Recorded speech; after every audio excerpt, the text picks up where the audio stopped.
Hello everyone, country side travels में एक बार फिर से आप सभी का स्वागत है। अगर आप हिमाचल घूमने के लिए आने का सोच रहे हैं और कंफ्यूज्ड हैं कि कौन कौन सी जगह कवर करें और कितने दिनों में हिमाचल को अच्छी तरह से घूमा जा सकता है, अगर उसको लेकर आपके कंफ्यूजन है तो आज मैं आपको कुछ ऐसी जगहों के बारे में बताऊंगा हिमाचल में जिन्हें आपको एक बार देखने जरूर आना चाहिए।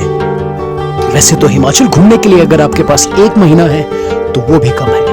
अगर आप हिमाचल को पूरी तरह से समझना चाहते हैं और कुछ इलाके जो अनछुए हैं वहां पहुंचना चाहते हैं तो आपको शायद ज्यादा दिनों की जरूरत पड़े, लेकिन फिर भी अगर आप 4 या 5 डिस्ट्रिक्ट हैं जो हिमाचल के, जो उन्हें कवर करना चाहते हैं, एटलीस्ट 2 हफ्ते का समय जरूर दें। तो चलिए आगे बढ़ते हैं। सबसे पहले मैं शुरुआत करूंगा चंबा से। डलहौजी पर्यटन स्थल का तो आपने सुना ही होगा। ये पर्यटन स्थल चंबा में पड़ता है। चंबा का डिस्टेंस चंडीगढ़ से लगभग 350 किलोमीटर का है। 9 से 10 घंटे लग सकते हैं आपको चंबा पहुंचने में चंडीगढ़ से, और दिल्ली से अगर आप आते हैं तो एडिशनल 4 या 5 घंटे इसमें और जोड़ दें। अगर आप चंबा आए हैं तो साच पास जाना ना भूलें। 4400 मीटर्स की ऊंचाई पर स्थित ये पास चंबा वैली को पांगी वैली से कनेक्ट करता है। साल के अधिकतर समय ये बंद रहता है बर्फ की वजह से। गर्मियों में आप यहाँ पे आ सकते हैं घूमने के लिए। इसी पांगी वैली में पड़ता है सुरहाल बटोरी, जिसकी ऊंचाई समुद्र तल से 13,000 फीट की है। ये भी एक बहुत ही सुंदर जगह है।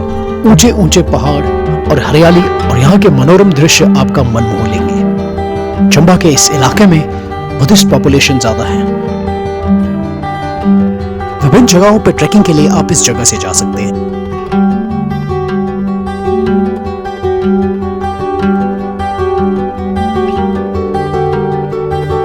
इसके बाद हम पहुंचते हैं किलाड़। ये पांगी का एडमिनिस्ट्रेटिव सेंटर है।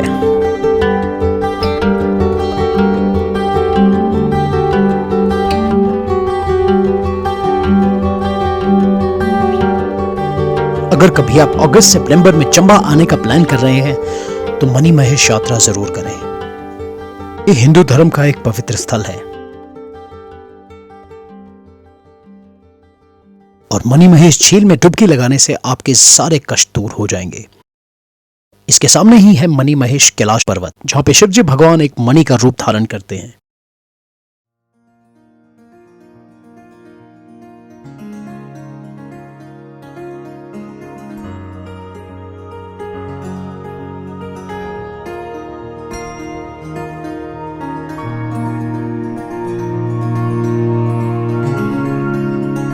मनी महेश यात्रा के लिए आप हेलीकॉप्टर सेवा का भी यूज कर सकते हैं। और इसके अलावा ये ट्रैक है, थोड़ी सी मुश्किल है और कठिन रास्ता है, लेकिन आपको पैदल ही आना चाहिए।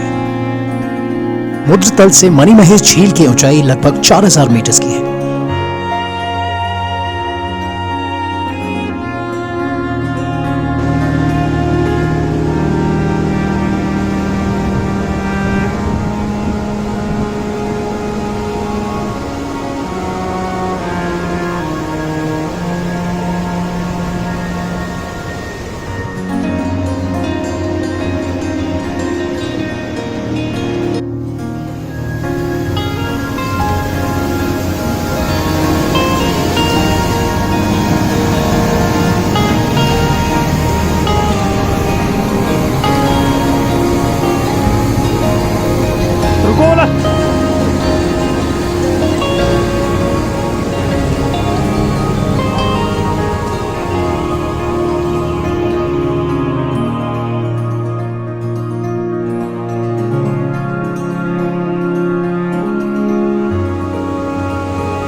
अभी तक जिन जगहों में हम गए वहां पे आमतौर पर पर्यटक नहीं पहुंचते। बहुत ही कम सेगमेंट है ट्रैवलर्स का जो इन इलाकों में जाता है।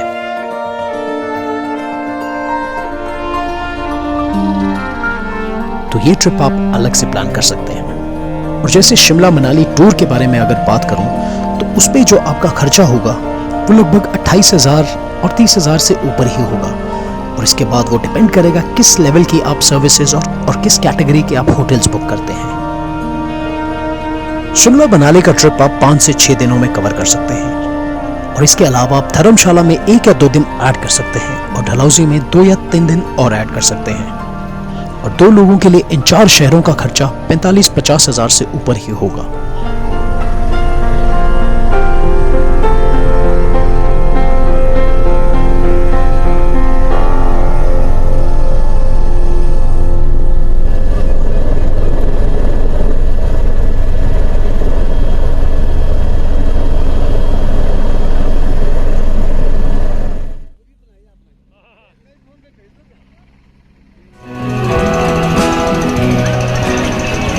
You can see the pilgrims dancing to the chants of Lord Shiva.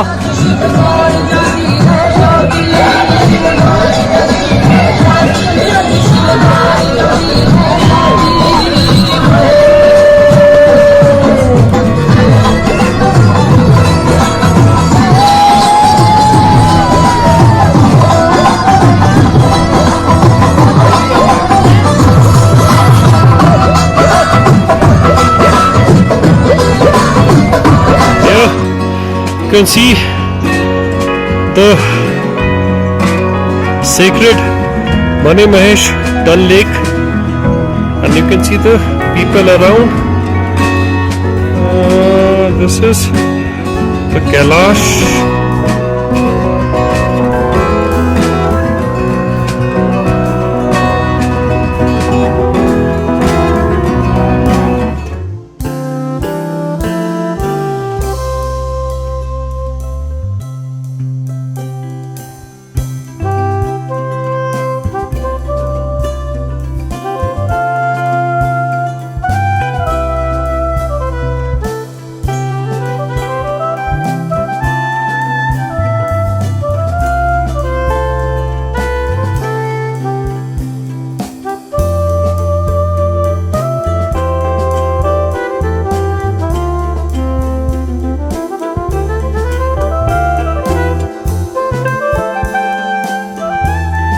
और इसके बाद हम रुक करते हैं डलहौजी का।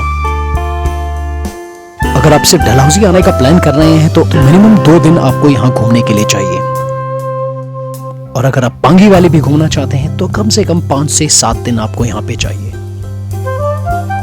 डलहौजी में जो मेन टूरिस्ट अट्रैक्शंस है वो है डायन कुंड पिक, चुमेरा लेक, काला टॉप वाइल्ड लाइफ सेंचुरी और खजियार, जिसे मिनी स्विट्जरलैंड भी कहा जाता है।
हिमाचल का दूसरा जिला जहां पे अब हम जाएंगे वो है लाहौल वैली।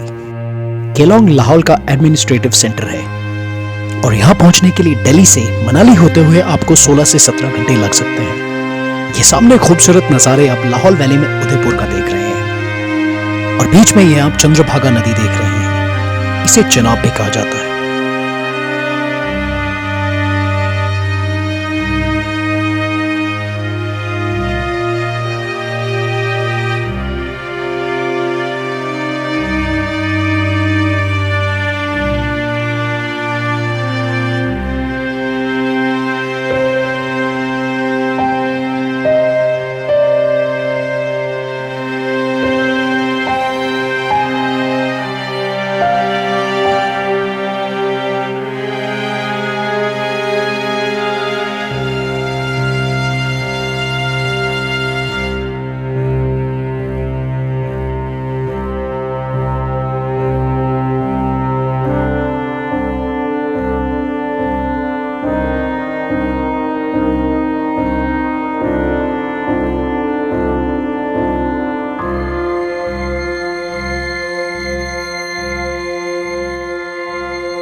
और इसके बाद हम रुख करते हैं त्रिलोकीनाथ का।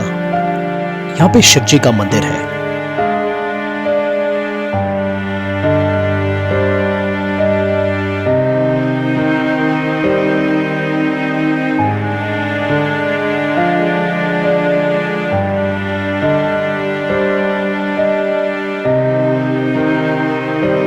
और अब रोहतांग टनल खुलने के बाद मनाली से आप मात्र 1.5 से 2 घंटे में सिस्सू पहुंच सकते हैं। सिस्सू और केलांग का डिस्टेंस लगभग 1.5 से 2 घंटे का है। और आजकल भारी संख्या में अटल टनल होते हुए मनाली से लोग सिस्सू का रुख कर रहे हैं।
सामने देख सकते हैं अटल टनल रोहतांग और बिल्कुल साथ में बह रही है चंद्रा नदी।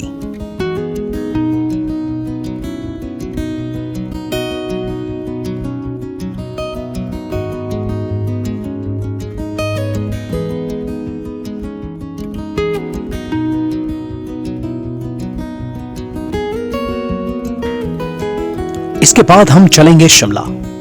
शिमला शहर के बारे में तो आपने सुना ही होगा। अगर आप सिर्फ शिमला अर्बन घूमने का सोच रहे हैं तो आपको मिनिमम 2 से 3 दिन यहाँ पे चाहिए। और इस दौरान जो पर्यटक स्थल आप यहाँ पे कवर करेंगे वो है मॉल रोड, कुफरी, हनुमान मंदिर, झाखू। और शिमला की थोड़ी सी दूरी पे आप नालदेहरा, चैल और तत्तापानी भी विजिट कर सकते हैं। और अगर मैं शिमला रूरल की बात करूं तो आप विजिट कर सकते हैं हाटकोटी मंदिर रोहड़ू और भीमा काली मंदिर साराहान। ये जो आप सामने जगह देख रहे हैं ये हम रुक कर रहे हैं भीमा काली मंदिर साराहान का। और फिर हम आगे बढ़ेंगे माता भीमा काली के दर्शन करने के लिए। लगभग 1 एकड़ में ये मंदिर परिसर बना है और पहले जो रॉयल डायनेस्टी है उनका ये महल हुआ करता था और उन्होंने अपनी जो इष्ट देवी है भीमा काली जी तो उन्हें ये समर्पित किया था और एक भव्य भीमा काली मंदिर का निर्माण यहाँ पे करवाया था। और इसके अंदर जो पुराना और जो नया भीमा काली मंदिर है और जो नरसिंह, रघुनाथ, पाताल भैरव, लंका वीर के अलग अलग मंदिर इसके अंदर हैं। और पुराने काल की एक और कहानी है कि कैसे बाणासुर जो शिव का एक बहुत ही महान भक्त था और राक्षस राजा बलि का सबसे बड़ा पुत्र शोणितपुर का राजा था। श्री कृष्ण से युद्ध हारने के बाद उसका सिर यहीं पे दफनाया गया जहाँ पे भीमा काली माता मंदिर का प्रवेश द्वार बना हुआ है। बाणासुर के बाद जो श्री कृष्ण के पुत्र हैं प्रद्युम्न वो यहाँ के शासक बने। और इसके बाद जिस जगह हम जा रहे हैं उसका नाम आपने ज़रूर सुना होगा, वो है कुल्लू मनाली। दिल्ली से मनाली का सफ़र 12 घंटे का है और चंडीगढ़ से 6 से 7 घंटे लगते हैं मनाली पहुंचने में। रुद्रतल से मनाली की ऊंचाई लगभग 2000 मीटर्स की है और अगर आप यहाँ आने का प्लान कर रहे हैं तो एटलीस्ट आपको 3 से 4 दिन यहाँ पे रुकना चाहिए। इस दौरान आप हडिम्बा टेम्पल, वशिष्ठ टेम्पल, नगर, जो कि किसी दौर में कुल्लू जिले की राजधानी हुआ करती थी, और इसके बाद आप रुक कर सकते हैं मणिकरण वैली, पार्वती वैली, कसोल का। और आपके यहाँ 4 दिनों में से 1 दिन आप जाएंगे अटल टनल की तरफ। आप सोलंग वैली भी कवर कर सकते हैं। ये सामने जगह सोलंग वैली है और यहीं से आप गुजरते हैं जब आप अटल टनल या लेह लद्दाख के लिए जाते हैं। और अगर आप गर्मियों में आ रहे हैं तो रोहतांग पास होते हुए आप लाहौल वैली एंटर करेंगे और फिर वापस अटल टनल से आते हुए सोलंग वैली और फिर मनाली आप पहुंचेंगे।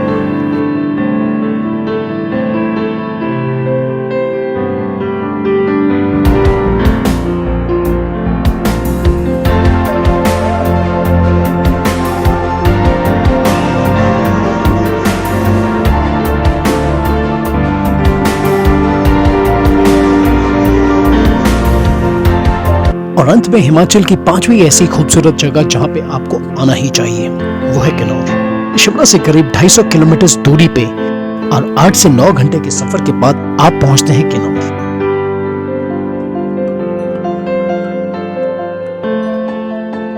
जो आप जगह देख रहे हैं, यहाँ पे बहुत ही बड़ा एक पहाड़ टूटकर यहाँ पे नीचे सड़क पे आ गया। किन्नौर में 2 वैलीज हैं, एक है सांगला वैली और दूसरी है वैली जिसमें रिकांगपिओ और कल्पा पड़ता है।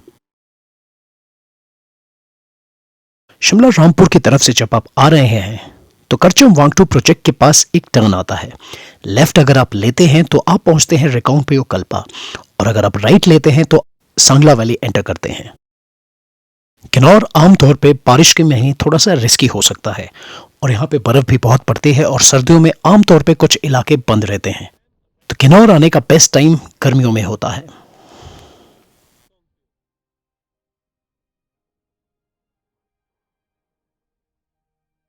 चल की कुछ जगहें हैं जहां की 12 महीने आप कभी भी आ सकते हैं, लेकिन कुछ एक जगहें हैं जो शायद बारिश और बर्फ के कारण बंद हो। तो वक्त वक्त पे आप ट्रैवल एडवाइजरीज और टूरिज्म डिपार्टमेंट से इंफॉर्मेशन ले सकते हैं रोड्स के बारे में। और इसके बाद अगर मैं बजट पे आऊं हिमाचल टूर के लिए आपको कितना चाहिए, तो अगला सवाल जो टूरिस्ट के मन में आ सकता है वो है कि हिमाचल घूमने के लिए कितने बजट की जरूरत है। हिमाचल घूमने आने के लिए कितनी जेब आपको ढीली करनी पड़ेगी, वो मैटर करता है किस वक्त और किस सीजन में आप आ रहे हैं। अगर आप पीक सीजन जो कि टूरिस्ट सीजन होता है, जैसे कि गर्मियों का टूरिस्ट सीजन और न्यू ईयर या फेस्टिवल टाइम का सीजन, तो आपका ट्रिप आपको लगभग 2 से 2.5 गुना महंगा पड़ सकता है नॉर्मल लीन सीजन के मुकाबले में। देखिए कितना सुंदर है कल्पा का रेस्ट हाउस, बहुत ही बढ़िया। तो हम इससे बाहर निकल रहे हैं कल्पा के रेस्ट हाउस से और हम अब ऊपर की तरफ जाएंगे। ये हम कल्पा रेस्ट हाउस से ऊपर मेन सड़क के लिए जा रहे हैं और कल हम वीडियो शूट नहीं कर पाए, कल बहुत बारिश थी, तो आज हमने थोड़ा सा वीडियो शूट करने की कोशिश। ये देखिए कितने कर्व्स हैं इस रोड में। एक वक्त पे इतने सारे शहर कवर करना थोड़ा सा हेक्टिक हो सकता है, इसीलिए आप कोशिश करें कि एक समय में आप 2 या 3 जगहें कवर करें। तो कुछ होटल्स हैं ऊपर। हमने डिसाइड किया कि हम थोड़ा सा वॉक करके अब नीचे, ये सुबह सुबह भी धूप का समय है। ये देखिए, ये वॉक करते हुए चलते चलते हम कल्पा गांव के गांव में पहुंच गए हैं। अंदर जाएंगे। देखिए ये रास्ता है। ये देखिए डेवलपमेंट का असर यहाँ पर भी हो गया। ये हम जा रहे हैं गोम्पा में, जहाँ में बहुत ही अच्छा बुद्धिस्ट हिम लगा हुआ है, ओम माने पद्मे हो। और हम धीरे धीरे गोम्पे के अंदर पहुंचने वाले हैं और अब हम यहाँ से चढ़ेंगे ऊपर। हाँ, बस ये देखिए हम गोम्पा के पास पहुंच गए। अब हम अंदर जा रहे हैं और उन्हें घुमाएंगे। जैसे आमतौर पे शिमला, मनाली, धर्मशाला या डलहौजी एक साथ किया जा सकता है, लाहौल स्पीति, किन्नौर थोड़ा सा एक्सट्रीम हो सकता है और आपको ज्यादा दिनों की जरूरत पड़े। खराब रास्तों से आपको इस रूट में गुजरना होता है। यहाँ मिल गए गवर्नमेंट प्राइमरी स्कूल और छोटे छोटे बच्चे मिल गए। कितनी बर्फ पड़ती है यहाँ पे? कभी स्कूल चले हम कि कल्पा प्राइमरी स्कूल के बच्चे इस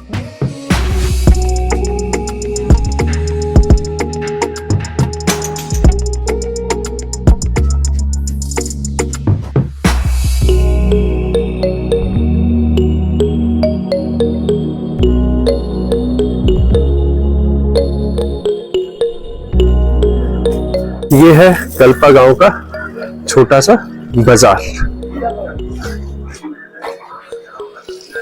अब चल पड़े हैं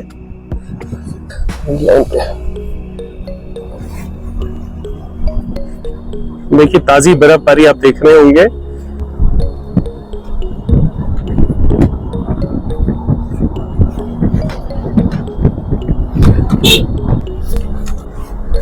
बहुत ही खतरनाक रोड दिख रहा है।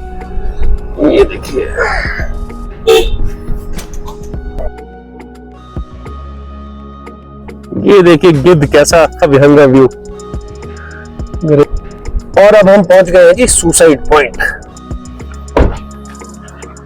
ये है सुसाइड पॉइंट। आपने रेलिंग वगैरह लगा दी है तो इतना अच्छा रहा नहीं।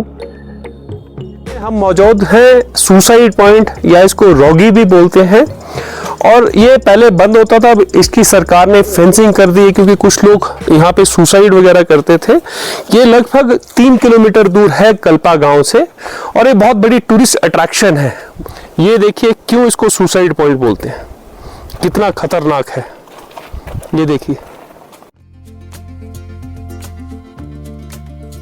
जैसे कि आप देख रहे हो कि कल रात को बर्फ पड़ी तो इससे हिमाचल में बस सर्विसेज बहुत ही ज़्यादा अच्छी हैं और अगर आपके पास वक्त है तो आप हिमाचल रोडवेज की बसेस और प्राइवेट बसेस भी बुक कर सकते हैं और सेल्फ एक्सप्लोर कर सकते हैं। लोकल ट्रांसपोर्टेशन के जरिए काफ़ी कम बजट में आप हिमाचल घूम सकते हैं। हिमाचल टूर को लेकर कोई भी अगर आपके मन में सवाल हो तो हमें मैसेज करें। कंट्री साइड ट्रैवल्स आप सबकी मदद करने के लिए तैयार है। हमारे चैनल को सब्सक्राइब जरूर करें और इस वीडियो को शेयर करें। देखते रहिए कंट्री साइड ट्रैवल्स।